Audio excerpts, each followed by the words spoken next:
તો સાથે જ બનાસકાંઠામાં હવામાન વિભાગ દ્વારા રેડ એલર્ટ આપવામાં આવ્યું છે. ભારે વરસાદની આગાહીને પગલે 15, 16, 17 જુલાઈ માટે રેડ એલર્ટ જાહેર કરવામાં આવ્યું છે. નાયબ કલેક્ટર, મામલતદાર સહિત તંત્રને તાકીદ કરવામાં પણ આવ્યા છે.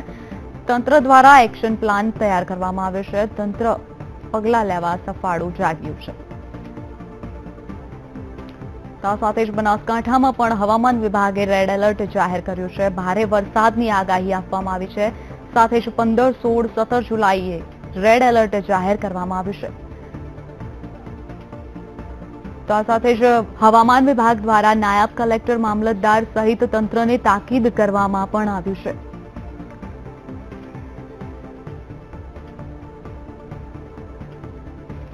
તો આ સાથે જ વધુ માહિતી માટે અમારા સંવાદદાતા અતુલ ત્રિવેદી જોડાઈ ગયા છે. તો અતુલ, જણાવશો કે તંત્રને કઈ રીતના તાકીદ કરવામાં આવી છે અને શું માહિતી આપવામાં આવી છે? તંત્રએ શું પગલાં લીધા છે?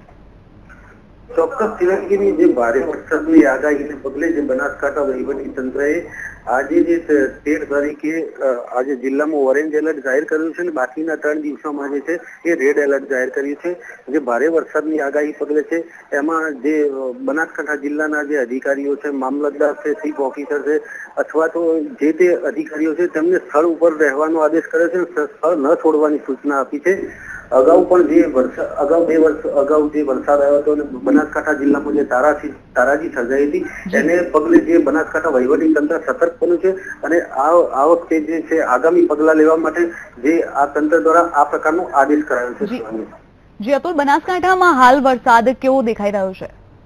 અત્યારે જે બનાસકાંઠા વહીવટી તંત્ર તરફથી આજે જે ઓરેન્જ એલર્ટ અપાયું છે એને લઈને જે સવારથી જે વાદળછાયું વાતાવરણ છે અને જે છે અમુક જગ્યાએ જે છે વરસાદના ઝરમર વરસાદ પડી રહ્યો છે એને જોતા લાગી રહ્યું છે કે બનાસકાંઠા વહીવટી તંત્રએ કદાચ આ પગલું ભર્યું હોય. જી અતુલ, સમગ્ર માહિતી બદલ આભાર.